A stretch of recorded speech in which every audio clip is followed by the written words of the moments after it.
जय भोलेनाथ के। हर हर शंभो।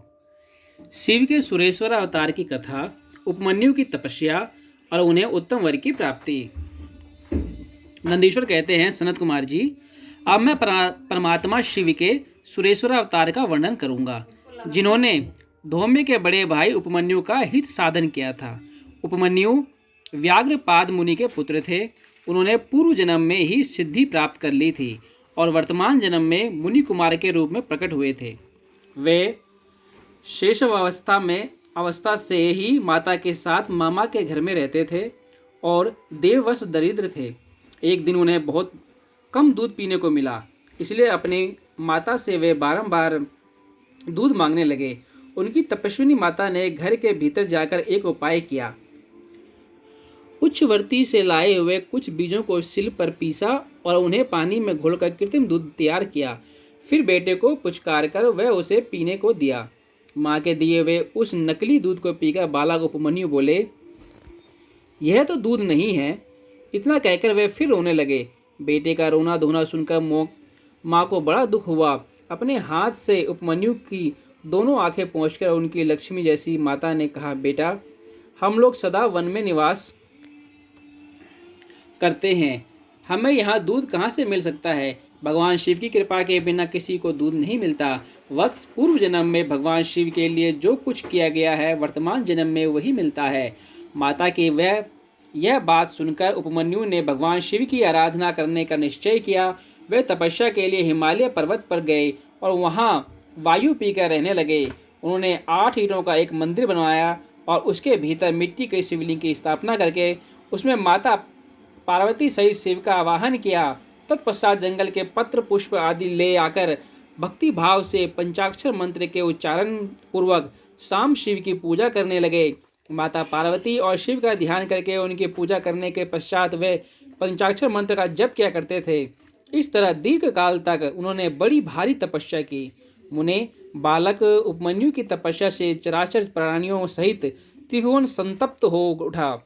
तब देवताओं की प्रार्थना से उपमन्यु के भक्ति भाव की परीक्षा लेने के लिए भगवान शंकर उनके समीप पधारे। उस समय शिव ने देवराज इंद्र का, पार्वती ने सची का, नंदीश्वर विषभ ने ऐरावत हाथी का तथा शिव के गणों ने संपूर्ण देवताओं का रूप धारण कर लिया। निकट आने पर सुरेश्वर रूपधारी शिव ने बालक उपमन्यु को वर मांगने के लिए कहा।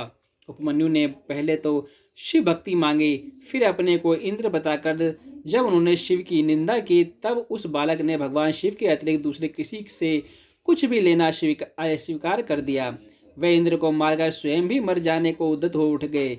उन्होंने जो अघोरास्त्र चलाया उसे नंदी ने पकड़ लिया और उन्होंने अपने को जलाने के लिए जो अग्नि की धारणा की उसे भगवान शिव ने शांत कर दिया। फिर वे सब के सब अपने यथार्थ स्वरूप में प्रकट हो गए। शिव ने उपमन्यु को अपना पुत्र माना और उनका मस्तक सूंघकर कहा, वत्स, मैं तुम्हारा पिता और यह पार्वती देवी तुम्हारी माता है। तुम्हें आज से सनातन कुमारत्व प्राप्त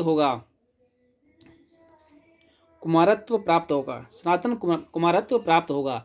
मैं तुम्हारे लिए दूध, दही और मधु के सहस्त्रों समुद्र देता हूँ। भक्ष्य भोज्य आदि पदार्थों के भी समुद्र तुम्हारे लिए सुलभ होंगे। मैं तुम्हें अमरत्व तथा अपने गणों का आधिपत्य प्रदान करता हूँ। ऐसा कहकर शंभु ने उपमन्यु को बहुत से दिव्य वर दिए। पाशुपत ज्ञान और व्रत योग का उपदेश किया,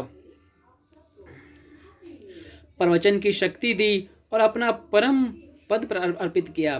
फिर दोनों हाथों से उपमन्यु को हृदय से लगाकर उनका मस्तक सूंघा और देवी पार्वती को सौंपते हुए कहा, यह तुम्हारा बेटा है। पार्वती ने भी बड़े प्यार से उनके मस्तक पर अपना कर कमल रखा और उन्हें अक्षय कुमार पद प्रदान किया। शिव ने संतुष्ट होकर उनके लिए पिंडी भूत एवं अविनाशी साकार क्षीर सागर प्रस्तुत कर दिया। साथ ही योग संबंधी ऐश्वर्य, नित्य संतोष, अक्षय ब्रह्म विद्या तथा उत्तम समृद्धि प्रदान की। उनके कुल और गोत्र के अक्षय होने का वरदान दिया और यह भी कहा कि मैं तुम्हारे इस आश्रम पर नित्य निवास करूंगा। इतना कहकर भगवान शिव अंतर्ध्यान हो गए। उपमन्यु वर पाकर प्रसन्नतापूर्वक घर आए। उन्होंने माता से सब बातें बताई। सुनकर माता को बड़ा हर्ष हुआ। उपमन्यु सबके पूजनीय और अधिक सुखी हो गए। तात, इस प्रकार मैंने तुमसे परमेश्वर शिव के सुरेश्वर अवतार का वर्णन किया है। यह अवतार पुरुषों को सदा ही सुख देने वाला है। सुरेश्वर अवतार की यह कथा पाप को दूर करने वाली तथा संपूर्ण मनोवांछित फलों को देने वाली है। जो इसे भक्तिपूर्वक सुनता या सुनाता है वह संपूर्ण सुखों को भोग कर अंत में भगवान शिव को प्राप्त होता है। जय भोलेनाथ की।